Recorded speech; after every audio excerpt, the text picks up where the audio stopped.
오늘 본문 말씀대로 떡 5개와 물고기 2마리로 5,000명을 먹이고도 남은 우리가 잘 알고 있는 오병이어의 표적이 바로 요한복음에 나타난 4번째 표적입니다. 근데 여러분, 이 오병이어의 기적이 마태복음, 마가복음, 누가복음, 요한복음에 다 나타나고 있습니다. 그런데 우리가 잘 아는 대로 예수님이 이 많은 사람들에게 먹을 것을 주라고 하였을 때 이 사람들을 먹이려면 200데나리온이라는 돈이 필요합니다라고 빌립이 말하는데, 그 말씀은 오직 요한복음에만 나와 있습니다. 마태복음이나 마가복음이나 누가복음에는 이 빌립에 관한 이야기가 나오지를 않습니다. 그래서 오늘 보면 이 세 복음서는 약간 좀 다른 측면을 강조하고 있습니다.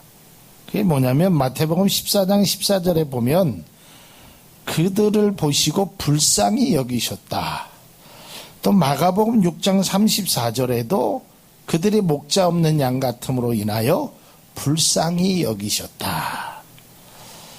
그런데 요한복음에서는 그런 불쌍히 여기셨다라는 말이 없고 오직 빌립을 시험하고자 말씀하셨다는 거예요. 저는 이 말씀을 통해서 오늘 여러분들에게 조금 본문과는 조금 다른 내용이지만 우리 교회에 하나님께서 그동안 베푸신 은혜, 그것에 관해서 잠깐 말씀을 드리도록 하고 이 요한복음에 있는 말씀을 마무리하고자 합니다. 여러분, 이 하나님께서는 제가 경험한 하나님입니다. 물론 여러분들이 경험하신 하나님은 다르지만 제가 경험한 하나님은 나의 삶의 모든 것을 이미 예비하셨다는 것입니다. 여러분의 삶에도 하나님이 예비하신 줄로 믿으시길 바랍니다. 믿으시면 아멘. 네. 그런 믿음이 있어야 돼요. 근데 그 예비된 것을 언제 알 수 있느냐? 내가 그냥 가만히 있으면 그 예비된 것이 나오는 것이 아니라 이미 예비된 것을 내가 그 길을 행하면 하나님께서 그런 것을 예비하시더란 말이에요. 제가 목회를 6년 하면서 그런 경험을 너무 많이 했어요. 정말 많이 했어요. 그래서 그 경험을 제가 잠깐 동안 말씀으로 은혜를 나누고자 합니다. 우리 교회가 처음에는 지금은 하늘나라에 있지만 김향란 선생님이라는 분이 반주를 했습니다. 그래서 오랫동안 반주를 하셨고 제가 예배를 준비하면서 지나온 사진들을 쭉 이렇게 훑어보니까 김향란 선생님이 연주하신 또 김영구 집사님이 특송하신 여러 개의 사진을 볼 수 있었습니다. 근데 김향란 선생님이 원치 않게 몸이 좀 아팠습니다. 아마 여러분들도 다 아시죠? 그래서 반주를 못하게 될 형편이 있었습니다. 사실 교회가 이 반주자의 역할이요 굉장히 큽니다. 그리고 작은 교회에서는 이 반주하는 사람이 없어서 참 어려움을 겪게 됩니다. 근데 참 하나님께서 묘하게도 김향란 집사님이 딱 몸이 아파서 입원하는 그 순간, 그 주에 우리 윤다희 집사님을 우리 교회에 보내주셨습니다. 얼마나 그때 감사했는지 몰라요. 아마 여러분들 다 기억하실 겁니다. 그러니까 하나님께서 그렇게 우리 교회를 6년 동안 그렇게 하나님의 은혜로 하나님의 사랑으로 그렇게 예비하시는 은혜가 있단 말이에요. 그러니까 얼마나 감사한지 몰라요. 그리고 제가 2016년도 뭐 좀 아픈 기억이지만 8월 달에 제가 이제 저쪽 교회에서 이제 뭐 사임 아닌 사임을 제가 이제 도저히 좀 여러 가지 어려워서 이제 목회를 이제 내려놓으려고 했습니다. 내려놨습니다. 근데 그때 무슨 일이 있었냐면 이제 교회에 뭐 제 이름으로 된 차지만 어쨌든 교회에 차가 있었습니다. 근데 요새 알다시피 차가 없으면 사실 얼마나 불편합니까? 그런데 이제 제가 교회를 사임하고 그 차를 다 넘겨줘야겠다. 그래가지고 그 8월 한 중순경에 교회에다가 그 안수 집사님한테 제가 교회의 차를 오늘부로 반납하겠습니다. 그리고 이제 그날 마지막으로 제 아내에게 당신 내가 이 차를 마지막으로 한번 출근을 한번 시켜줄게. 그래갖고 이제 그 차를 해서 출근을 한번 시켜줬습니다. 부강까지. 그리고 돌아오는 길에 아침 8시 조금 넘었는데 전화가 받았습니다. 그날 노병국 집사님이 저에게 전화를 하셔서 목사님 교회 그만두면 차도 없는데 어떻게 다니시려고 그래요? 그래서 예 그렇지 않아도 오늘 차를 반납하려고 합니다. 차는요 뭐 차 없으면 뭐 급하면 택시 타고 다니고 버스 타죠. 그랬더니 제가 타던 차를 목사님 앞에 드리겠습니다. 그래서 제가 지금 타고 있는 차가 우리 노 집사님이 주는 차예요. 그러니까 타이밍이요 얼마나 기가 막힌지 몰라요. 그리고 제가 오늘 윤다희 집사님도 기도하셨지만 교회가 이제 물이 새고 그러다 보니까 교회를 이사하겠다는 생각이 들었잖아요. 그래서 제가 교회를 아무래도 내년 여름에는 여기 있으면 안 되겠다. 물이 새고 지금도 물이 조금 목양실에는 물이 조금 있습니다. 물이 남아서. 그래서 토요일 날 우리 성도님들 교회 이전을 위해서 기도해 주십시오 하고 주보에다가 이제 첫 광고를 냈습니다. 그리고 주일날 아침에 한 통의 전화를 받게 됩니다. 목사님 이번에 교회가 피해가 있었죠? 예 그랬습니다. 그게 이제 7월 셋째 주죠. 넷째 주에 24일 주간에. 그래서 전화를 받아서 교회 이전을 위해서 제가 기도하려고 합니다. 그래서 교회 이전을 하라고 하나님께서 귀한 분을 통해서 우리 교회에 헌금을 보내주셨습니다. 참 그 마음을 먹으니까 하나님께서 그런 길로 인도해 주시는데 참 그분에게는 뭐 이거 갖고 아주 작은 돈이지만 이거 갖고 교회 이전을 조금 해 주십시오. 교회 이전에 좀 발판이 됐으면 좋겠습니다. 그래서 얼마 전에 그 돈을 제가 받았습니다. 1,000만 원이라는 건축원금을 해주셨습니다. 얼마나 감사한지 몰라요. 그러니까 하나님의 은혜가 그냥 우리가 그 길을 걸으면 이건 저에게 주시는 것이 아니라 우리 교회에 주시는 것이고 우리 믿음의 모든 공동체들이 함께 기도해 주신 하나님의 응답인 줄로 믿습니다. 그러니까 우리가 이건 뭐 제 자랑을 하는 거 그런 게 아니라 우리 교회 위에 그러니까 제가 해보니까 하나님의 일을 그대로 진행하면 그 역사가 일어난다 이 말이에요. 오늘 예수님께서 뭐라 그러셨냐면 야, 이 사람들에게 먹을 것을 주라. 아니 예수님 200데나리온이라면 한 사람이 200일 동안 일해서 받는 수입입니다. 그러니까 굉장한 수입입니다. 그러니까 오늘날로 하루 일당 뭐 5만 원, 10만 원을 치면 곱하기 200을 하는 굉장히 큰 어마어마한 돈을 든다는 거예요. 그런데 예수님이 해보라라는 거예요. 그렇게 하면 된다는 거예요. 먹을 것을 주라라는 거예요. 마태복음이나 마가복음에 보면 예수님께서 묻지도 않고 따지지도 않고 야 저들에게 먹을 것을 주라. 나눠 주라. 아니 아무것도 없는데요. 주라. 먼저 얘기합니다. 이때 떡 5개와 물고기 2마리를 갖고 옵니다. 여러분, 저는 이 말씀을 통해서 우리에게 주시는 교훈을 좀 한번 두 가지만 한번 생각하고자 합니다. 첫 번째 교훈은 바로 이것입니다. 첫 번째 교훈의 내용을 보면 없는 것에 대한 핑계보다는 있는 것을 활용하고 감사하자라는 겁니다. 여러분, 우리가 없는 것이 더 훨씬 많은 것 같지만 그렇지 않아요. 있는 것이 더 많습니다. 여러분들 한번 곰곰이 생각해 보세요. 여러분이 없는 것과 여러분이 가진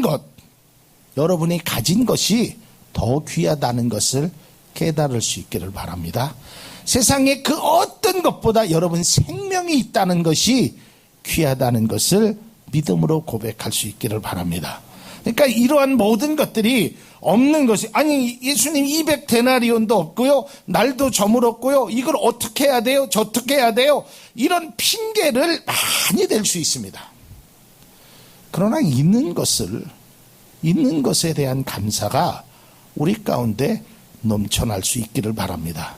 오늘 제가 이곳에서 사실은 마음에 여러 가지 근심을 했습니다. 설립 기념 예배를 드려야 되는데 장소는 좁고 여러 가지로 부족하고, 또 어쨌든 이곳에 와서는 처음 드리는 이 설립 예배를 어떻게 드려야 될까, 사실 여러 가지로 부족하잖아요. 근데 여러분 알다시피 우리 교회가 이곳에 세워졌을 때 우리가 가진 것이 별로 없었어요. 아니, 아예 없었어요. 그런데 그 없는 것을 통해서도 하나님의 그러한 역사와 하나님의 인도하심이 우리 교회에 있었듯이 여러분의 삶에도 이런 없는 것을 통한 하나님의 역사가 나타난다라는 것을 믿으시길 바랍니다. 그래서 우리는 없는 것에 대한, 빌립의 대답을 보면 6장 7절에 보면 빌립이 대답하되 각 사람으로 조금씩 받게 할지라도 200데나리온의 떡이 필요합니다 라고 얘기합니다. 근데 요한복음 6장 8절에서 9절을 보면 제자 중 하나 곧 시몬 베드로의 형제 안드로가 예수께 여짜오되 여기 한 아이가 있어 보리떡 5개와 물고기 2마리를 가지고 있나이다. 그러나 그것이 이 많은 사람에게 얼마나 되겠습니까? 그러니까 있는 것을 가지고 예수님 앞에 왔단 말이에요. 여러분, 예수님이 절대로 여러분들이 없는 것을 드리라고 하지 않습니다.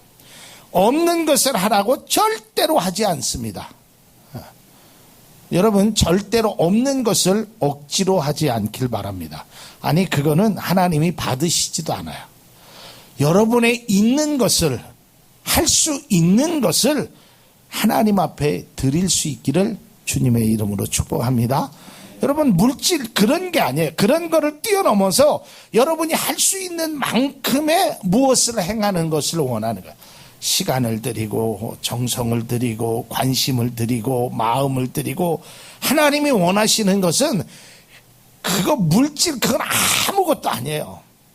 하나님 측면에서 보면 그것은 하나님이 행하시고자 하면, 여러분들도 간증 들어보셨지만 행하시고자 하면 물고기를 한쪽으로 완전히 몰아서 거기에도 축복해 주시고, 하나님이 하시고자 하면 얼마든지 행할 수 있는 거예요. 그러니까 우리가 적어도 물질의 만큼은 시험 들지 않고 물질 속에서 하나님을 잊지 않기를 바랍니다. 그러니까 하나님께서 여러분들에게 있어야 될 것을 달라고 하시는 거지, 없는 것을 억지로 빼앗는 하나님은 결코 아니라는 거예요. 그러니까 우리가 있는 것에 대해서 감사할 줄 알아야 됩니다. 주님이 우리에게 원하시는 모습은 바로 안드레와 같은 모습이 된다는 것입니다. 그러니까 여러분, 주님이 원하시는 건 뭘 하자 그러면 이 많은 것이 필요한데, 저도 사실은 교회를 이전한다라고 주보에다가 냈고 걱정이 참 많았습니다. 어디로 가지? 가진 돈도 별로 없는데 어떡하지? 이런 생각을 가지고 그냥 주보에다 낸 것뿐이었어요. 근데 하나님께서 이미 저는 우리 교회를 이전할 계획을 하나님께서는 가지고 계시고 이전의 복을 우리에게 주신 줄로 믿습니다. 그러니까 하나님께서는 그냥 우리가 가지고 있는 것, 우리 자원, 우리의 이러한 것을 가지고 하나님 앞에 풍성한 모습으로 드리면 하나님께서 우리가 부족한 것은 하나님께서 채워주신단 말이에요. 그러니까 여러분이 걱정하지 않아도 돼요. 우리가 근심하지 않아도 돼요. 우리가 할 수 있는 것만 하면 돼. 근데 할 수 있는 것조차 안 하니까 그것이 문제가 되는 거지. 주님이 원하시는 것은 예수님 떡 5개와 물고기 2마리밖에 없습니다. 내가 가진 건 이겁니다. 지금 우리에게 있는 건 이겁니다. 이거 갖고 이게 무슨 도움이 되겠습니까? 라고 드리는 것을 주님이 원하신다 이 말이에요. 그래서 여러분의 삶에 오병이어의 기적이 일어나기를 주님의 이름으로 축복합니다.